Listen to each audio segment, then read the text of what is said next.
Hi everyone. I'm sorry I'm a little bit late. I was just having trouble logging in, but I am here now. Welcome to Live with OKclarity.com, the live experience that will bring you clarity on physical symptoms of anxiety and how to calm them. Tonight's live stream will be about 30 minutes, and around the 20-minute mark, I will review and answer some Q&A if any of them came in. If you have questions, you can drop them into the chat and, at any time, and I'll look at them at the end and see what we can, and I will address them, do the best I can to answer them. A quick and important disclaimer: everything discussed tonight is for educational and entertainment purposes only, and none of it is a substitute for professional mental health, wellness, medical, or financial advice. My name is Malka Katzenstein. I am a wellness coach, and I specialize in self-image, body image, and emotional eating. And I also have experience helping people with anxiety, and therefore tonight's conversation is important to me. And you can learn more about me at OKclarity.com. So tonight, as I said, we're talking about anxiety. Let's define that. Let's get a handle on what anxiety is. So anxiety is a feeling of intense worry, tension, dread, and sometimes even panic. When you hear about panic attacks, that is, part of an anxiety symptom, and anxiety can be its own disorder, part of an anxiety disorder. And anxiety by itself can actually be a normal response to stress or danger. And we'll talk about that. And what we're talking about tonight is the physical symptoms of it. So anxiety can come with some physical sensations, and some common ones are rapid heartbeat, shortness of breath. People experience stomach problems like nausea or stomach pains or digestive issues. People experience some other symptoms, can be shaking, dizziness, and there's so many others, and for everybody it's like a little bit different. Different people have experienced anxiety in different ways, and also at different times people can get affected by it in different ways. And it can be very uncomfortable and even a little bit scary sometimes. So that's why this is a really important topic. Anxiety disorders, by the way, let's just get some fun facts out here. Anxiety disorders are the most prevalent mental illness in the United States, actually. And so another reason it's really important to talk about this, because so many people have trouble with it. And, I said anxiety disorders because anxiety on its own actually is a normal human emotion in response to stress or, danger, yes, but even in like a regular stressful time. I mean, life can be stressful, things come up, and experiencing anxiety, including some physical sensations, physical symptoms of it, can actually be normal. The problem, when it becomes a problem, and if we want to then get into a diagnosis, which also, I say this all the time, you don't always have to have a diagnosis of anything in order to experience distress or be troubled by something and to get help for it. So, a disorder becomes a disorder. Most of the time what it is when something that can be like either normal but just gets, much more serious. When it affects your daily functioning and it really causes a lot of distress, then it becomes a problem. So like I said, experiencing anxiety is actually a normal human function. It just kind of means that we're responding to what's going on around us. If it is extreme, just dropped my earring. If it's extreme and it happens all the time, and maybe sometimes you feel it happens in response to things that are not necessarily stressful, that's when, we can say that it's a problem. And, might be something to think about. But tonight we're going to be talking about the physical symptoms of it and how we can learn to manage that. So that's, I hope that can be really helpful. So, and I think that knowing that it's so prevalent can also be helpful, because sometimes when you're experiencing something and you're having a hard time with it, feeling like you're the only one who's having this experience or problem, and feeling like people don't understand what you're going through can make it even worse. So let's just put it out there. It is actually the most common mental health disorder in the United States. And so that's the reason that this topic is really important, and it's an important topic, that's why it came up, and I'm happy to be talking about it because it affects so many people. And I think that it can help to understand it and not feel so alone, and also to know that there are ways to manage it. And it's important to me because to talk about this, because I do talk to a lot of people who have physical symptoms of anxiety, and it really scares them because they don't understand what it is and they think that there's something wrong with them. And so if I can explain what it is, then it can help make it less scary. And I see somebody asking a question, which I'm just going to answer now. The topic is physical symptoms of anxiety, tools for managing physical symptoms of anxiety. And, I experience it. I experience it also from time to time. And when I use these tools, I find them really helpful. So that's why this is an important, I feel really like I would like to share this. So, the topic is about solutions. So I have 6 that I would like to share, that I would like to talk about tonight. And the first one is to understand how anxiety works and why you feel it in your body. Because if you can understand it, then it kind of makes sense, and then it feels less scary. And if you suddenly feel yourself, your heart beating fast, or you feel like you can't catch your breath, or you feel dizzy, or any of the feelings, that any of the physical sensations that you might have, and you don't know where they're coming from, and especially if it comes on suddenly, it could feel really scary. Those are pretty scary symptoms. And if you understand that that's your body's function, that's the way your body is working actually to keep you safe, it becomes a little bit less scary. So I just want to explain a little bit about how this works. So we have sympathetic nervous system, which is like sort of like our autopilot. It's like the automatic system that kicks in to keep us safe and out of danger. And so whenever when our body senses a stressful or dangerous situation, especially if it's dangerous, what we need is to get ourselves to safety. This is also known as the fight or flight response. And what happens is that your body is going to release hormones that are going to help you get to where you need to go to keep you safe, and you're going to have a rapid heartbeat, and your digestive system slows down, and all of these things that are happening, all of these symptoms that you're feeling are because your body is helping you do what it needs to do to get you to safety. And the problem is that if you're actually safe, then, so if you're in danger, this is what you need, and this is how you are going to get safe, get yourself to safety. And that's the way the body is designed, and it's actually a good thing.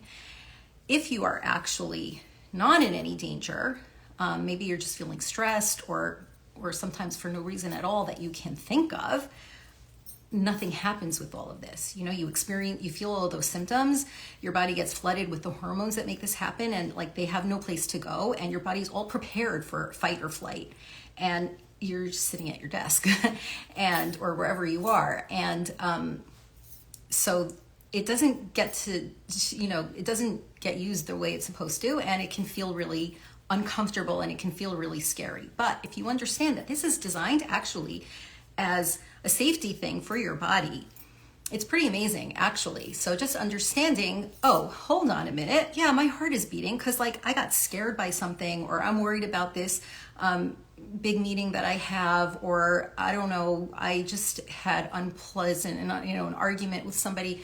All of those things can sort of put it in perspective, and then it becomes less scary, and you can begin to calm down. So understanding that's the first solution, learning how this all works in your body. And I did a very brief explanation, and I think that if this is something you can learn about this, and I think it can be really helpful, especially if you're the kind of person who likes to understand how things work.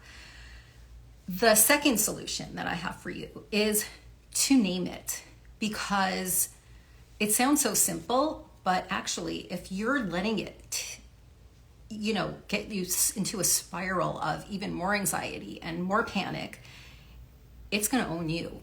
If you can stop for a minute and say, oh, I'm okay, I'm experiencing physical symptoms of anxiety. I know that sounds really silly, but it gives you some distance from it, and it sort of gives you power over it. It's not controlling you, and it's not terrorizing you, and you might still feel it, but just doing that will give you some sense of control and could help you feel a little bit safer. And it can be hard to remember in the moment, so this comes with practice. And the third solution that I wanted to bring up is kind of similar to that. Just remind yourself that you're safe, and you might not like how you feel, but you're okay, and you will be okay. And that also is hard to do in the moment because it can feel really scary and it can feel really unpleasant. But actually, those kind of physical symptoms are not dangerous. And if you remind yourself, like, I don't like how I'm feeling, it is unpleasant, but it is safe, that also gives you some sort of control over it. And it comes with practice also. It's not like, for some people, if it works for you to just remind yourself that, I'm safe, and then you kind of calm down, great. But if it doesn't, try it again, try it a few times. And it could be the kind of thing that you need some time to get used to, that you need some time to convince yourself of, because sometimes the feelings and the sensations can be more powerful. But if we just try to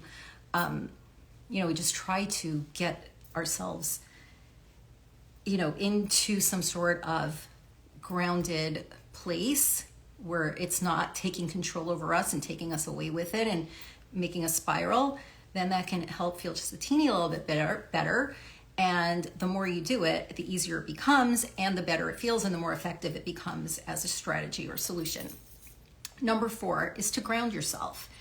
That means just kind of finding a place where you can feel safe and grounded and in the moment and in the present. And that can also be hard to do when you're feeling very panicky, or you're feeling very worried, or you're feeling very anxious.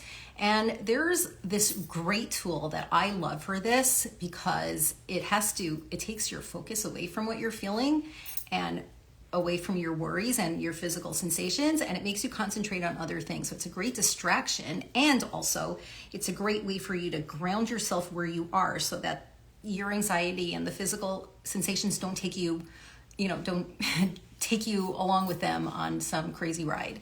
So this tool is called the 5-4-3-2-1 method, and the 5-4-3-2-1 tool, whatever you want to call it. And I think it's easy to remember also because 5-4-3-2-1 is kind of like an easy thing to remember.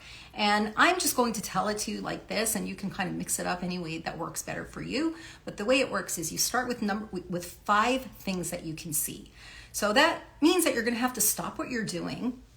You're going to have to stop getting all caught up in what you're feeling, and just stop and take a look around you and find 5 things that you can see. So that can look like, okay, I'm sitting here, I'm going to find 5 things I can see. So you have to actually drop into where you are, and that's grounding. So I see, I see my bookshelf. I see the books in my bookshelf. I see the chair in the corner, and I see the tissue box on my desk. And you're gonna look around and find 5 things that you can see and name them, and do this consciously. Maybe if you're around people and you don't want to do this out loud, you don't have to. You can try writing it down, you can say it to your head, but don't just look at it and say, I see it. Have that thought, okay, I see that, and then I see that.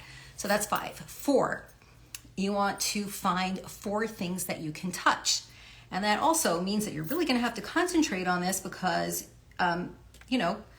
if you can touch them, that's even better, because then you get even more sensory input there. So I can feel the texture of my desk, and I can feel my chair. It feels soft. I can feel the skin on my arm. It can be anything. You find 4 different things that you can feel. And if you can pay attention to how they feel to you, that is even more, that's even more grounding. then three things that you can hear. And this can be challenging which makes it even more effective, because you might think that you're sitting in a quiet room and there are no sounds. So you are going to have to actually pay attention. Maybe you hear the air conditioner. Maybe you hear birds outside. Maybe you hear traffic, but you're going to have to, if you're noisy, also you're going to have to concentrate on that, because you're going to want to name them. But if you're in a quiet place, don't say, I'm going to skip this one, because you can actually still do it, and you will find things that you can hear. You move on then to two things that you can smell, which also will make you have to think about it sometimes. Sometimes you might not think that there's anything around you that you can smell, and it doesn't mean that you have to actually go smell it, because you can say like, oh, okay, there's a picture of flowers. Like, let's say you don't have flowers or anything that you can actually smell, but you're going to have to find something that has a smell. And then the last one, number one, is one thing that you can taste, which by the time you get there, hopefully you will feel a little calmer and your body will feel more comfortable. You will feel more comfortable in your body. And, and this takes time too. So by then, you will have calmed down your nervous system and calmed down your body, and hopefully be feeling a little bit better. So that was number 4. Number 5, to do calming breathing exercises. And there are so many techniques. There's so many breathing exercises. And I know that I've spoken about different ones at different times. And one that I really like, because I actually find it calming. And also I think there's it's an evidence-based calming technique. This one is called the 4-7-8 breathing technique. So you take a breath, you inhale to the count of 4, then you hold that breath to the count of 7. So you're going to be counting like 7, 6, 5, and then you exhale to the count of 8. And I know I just counted backwards. You could do it 1, 2, 3, 4, or you can do it 7. You can count forwards or backwards, whatever makes you feel better. In fact, sometimes counting backwards will engage your brain in a way that will distract you more from what you're feeling, so that you might, and you can play around with it and do it different ways, different times. And like I said, this is just one example. There are so many breathing techniques that are calming. And also these things can be hard to do when you're, when you're feeling that, but that's part of what makes it so effective, is that you have to actually drop into your body and drop into, other things than what you're feeling, the scary feelings and the worry. So that's part of why it works. And also, if you do these things, even when you're not experiencing a symptom, or even when you're not feeling particularly anxious, first of all, you can sort of keep your nervous system at a good, calm and an easy range. And if you actually are feeling panicky, or you're feeling anxiety, or you're feeling the physical symptoms, if your nervous system is used to these kind of things, when you put it into practice, like when you use it, implement it when you need it, it will work much faster. It will be effective faster, because it will be familiar to your body and to your nervous system. So, a lot of these things you can't, understanding how anxiety works, read about it, do some research that can help you, naming it, obviously that's something you can only do in the moment, but get used to doing it. And the 5, 4, 3, 2, 1, also, it's just the thing to do. Then reminding yourself that you're okay. That's something that you can, you can do that whenever you're not feeling great, whatever you're worried about something, even if it's not to the point where you're feeling it in your body. And also the breathing, it's great. There are people who do this. It's a daily practice. There are people who do this like every hour to take, and when you're feeling this, I didn't say this, but give it 10 breaths. And if you're not feeling better, give it another 10 breaths. But also, you can find, it might be helpful to sort of make this part of something that you do every day for a minute, maybe do the 4-7-8 breathing, so that your nervous system is just naturally your baseline is at a more calm place. And like I said, if you're feeling these feelings, you can get to that state faster. And the last solution that I have for you today is exercise. And exercise is great for calming anxiety. And if you're feeling these symptoms, I explained that it's really your body's way of like getting you, making it easy for you to get to safety, to run to safety. So if you're feeling, go for a walk around the block, because then you're putting all of that energy to use and it will dissipate. And if you exercise regularly, like with the breathing, you will get your nervous system on a more even, less activated place just normally. And when it kicks in, you'll be able to get it back, because everybody agrees that exercise is good for reducing stress and just general mental health. So I hope that I hope that these will be helpful. If anybody here has physical symptoms of anxiety come up from time to time or often, I hope that some of this, just hearing this, can help you feel like it's not hopeless, like there is something that can be done. There are things that you can do, and hopefully these tools will be helpful for you. And of course, if you try them and it's not helpful, or if you're finding that you're feeling this, obviously if you're having any physical symptoms that are bothersome on a regular basis, you want to get that checked out by your doctor. And if you're finding that, and if you know that it's from anxiety and you're trying all these things and you're not feeling better, or you're finding your anxiety is sort of taking control over you and you're not able to find relief from it, getting help from a professional it's an option, and it's a very good option. Therapy, medication, whatever is the right thing for you. So, that was what I had for you for tonight. And I hope that was informative, and I hope that it was helpful. And if anybody has any questions, I'm just going to scroll through and see if anybody put anything in there. But if anyone has anything now, please let me know, and I will do my best to answer it. And I don't see anything from before. Now I'm just scrolling back down to the bottom. Okay, so I don't see anything there. And you know what? I will just, I'm here. And if anybody has any other questions, you can find me on OKclarity.com. You can send me a DM. You can send them a DM. And I hope that this was helpful. Again, like I said, it's very common. If this happens to you, you are not alone at all. You're in very good company, and it's not hopeless. There are things that you can do, and there are ways to manage it, and good luck.